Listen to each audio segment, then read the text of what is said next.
Billion, trillion, million, billion, trillions of orbiting snowballs, orbiting snowballs, orbiting snowballs. A flat fact. A flat fact. The realm. Do you know what the realm is? A story we agree to tell each other over and over till we forget that it's a lie. Greetings, ladies and gentlemen, and welcome back. We are in a race to the bottom, and we are winning. But we could change that. Today's vlog is about 19th century, jaw-dropping, high-resolution images. And there are tens of thousands of them.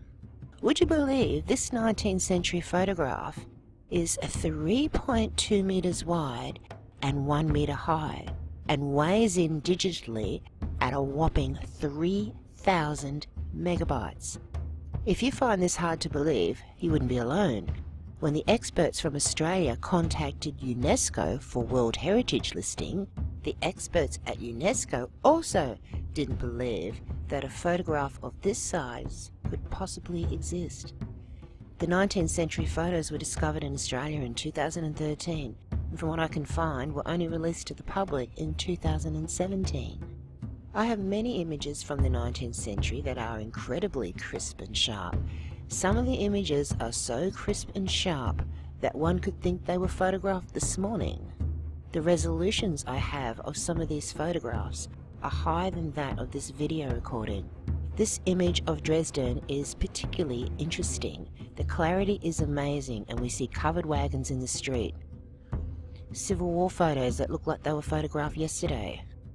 And many photos of empty cities, also in seemingly such high definition, and from what I was ever taught or told should not have been possible in the 19th century. Upon researching this discovery in Australia, I was led to find more photographic collections, how they were done, and then I was able to follow the technique back to the 17th century, and to 17th century video. In 2013, photographs of 19th century Australia were found in a backyard garden shed in Chatswood, Victoria, Australia. The collection is named after the man who commissioned the photographs. The Bernard Otto Holterman collection comprises 3,500 glass photographic negative plates. UNESCO was contacted about the two largest images, and as quoted by Margaret Riley, Curator of Research and Discovery, State Library of New South Wales, UNESCO did not believe that the photographic plates could possibly exist, and now 3 of these images have been recognised by UNESCO as the world's largest 19th century photographic negatives. So how big are they? Each of the 3,500 negatives are glass. All but 3 of the glass negatives are 8 millimeters thick and 1 meter high and 1 meter wide. 2 of the negatives are 1.3 meters in width, and the largest being a colossal 1.6 meters wide and weighing in at a whopping 30 kilos. So question, who is making glass that big and of such quality for photographic negatives in the 19th century? The largest photographic plate in the collection is the Sydney Harbour, and it comprises 2 plates at 1.6 meters each.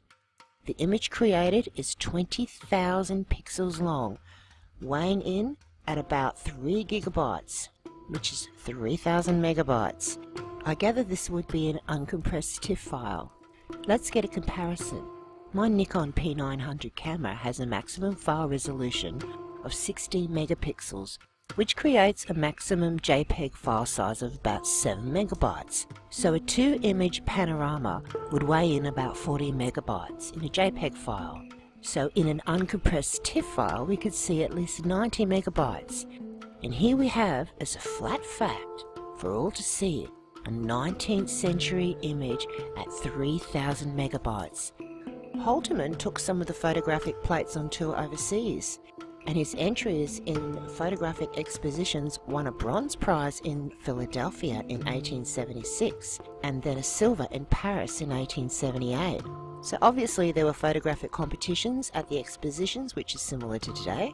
So a question that arises is just what was the competition's photographic negatives like especially if Halterman only won a silver and a bronze prize. Someone else won the gold. There is a lot more information to be gleaned in the Halterman story, his gold find, and the photographs of 19th century Australia that Halterman commissioned. But I will leave Halterman now. As I mentioned before, there are more collections of glass photographic negatives. One collection, which is currently being digitised by the National Film and Sound Archive of Australia, is some 10,000 glass plate slides. Another collection of note is 698 glass slides, which are dated around 1875 and include this image, which is a traffic jam in Melbourne. There's a lot of movement in this picture. As with many of the pictures from these collections, there is little or no ghosting from exposure issues. As much as being an Australian and liking to think that Australia just may be the colossal photographic capital of the 19th century, it is not. 99% of all 19th century photographs were glass plate negatives, so people took colossal photographs on colossal pieces of glass with colossal cameras. The camera on screen is an example of a colossal camera. The official narrative says that the glass plate negative remained in use until the 1920s or the 1930s, whichever one you read, until the Kodak celluloid plastics replaced the glass in photography. Yet my research showed this narrative to be false. Let's look at a few sizes down from the colossal camera and go to a giant camera. This camera is stated to be manufactured in 1930. It is a mahogany Hunter Penrose 20 by 24 inch process camera. So clearly this photographic process continued after the official narrative states. Here is the Queensland Government Cartography Department in Australia photographing maps with one of these Hunter Penrose cameras. In this image we see a very large glass plate being quality checked. Then we have some very large format camera examples a little later in time.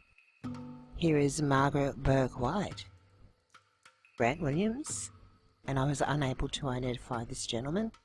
Glass was the most common medium for these photographic plates, but these clever people of the past also processed images onto tin. These were called tintype. Some of the tintype photography is easy to spot. The condition of the photographic tintype is obviously dependent upon the storage and care. This one has seen better days, but some of them, especially from the Civil War era, are in excellent condition. But the glass, on the other hand, is lasting centuries. So before I get to the next bit, there is a revival of this type of photography. The recipes are known, and there are detailed plans around to make one of these cameras for yourself. When I was a child, my parents and their friends had slide nights. My sister and I as children found these nights to be pretty boring. Plastic photographic slides were mounted on cardboard and put into a projector and shone on the screen.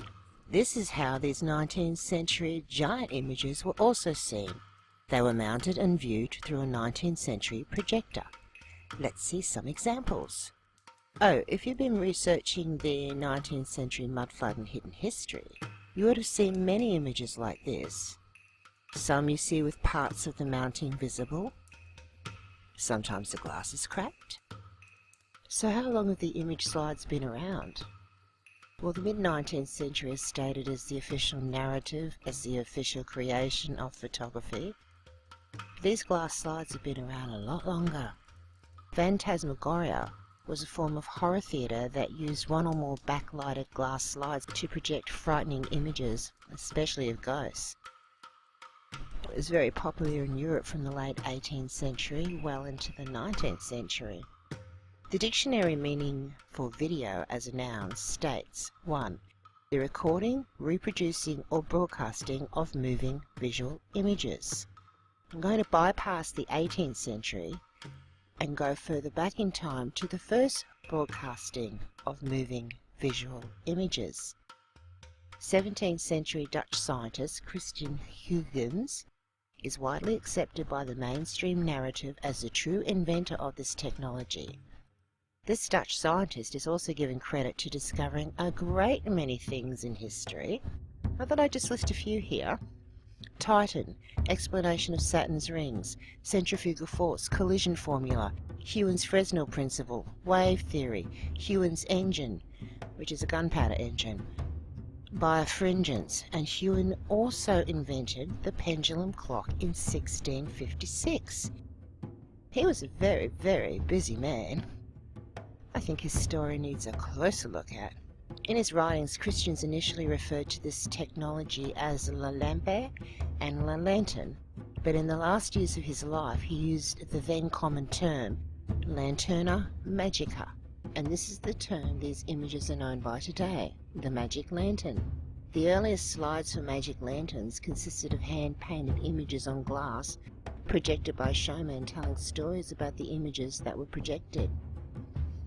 I will leave you today with a short clip of Mr. Bob Snell, who has amassed a collection of some 12,000 magic lantern slides.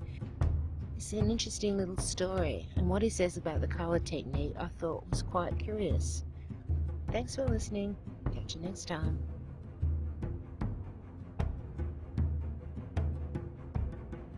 Well, where to start?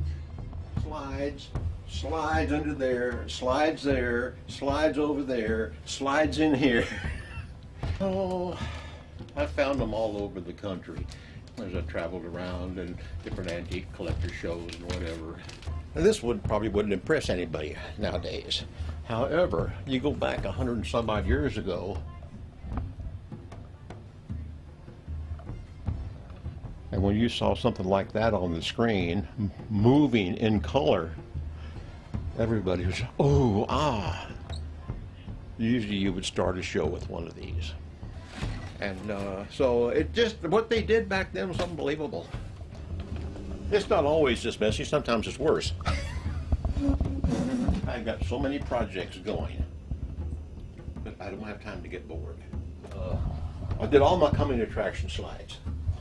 And then I started doing my advertising slides. And then I got sidetracked on doing my slides from Joseph Boggs Beale, who was a artist back in Philadelphia. And he did the original artwork for about at least 1,800 magic lantern slides. And I have the second largest collection of his slides in the country. And his artwork was on basically a 16 by 16 paper and watercolor. Then they were photographed down to the image to go, and then contact prints were made. And when they made these things, they didn't have all these special paints to stick onto glass, and how some of this stuff is stuck like that kaleidoscope for over 100 years.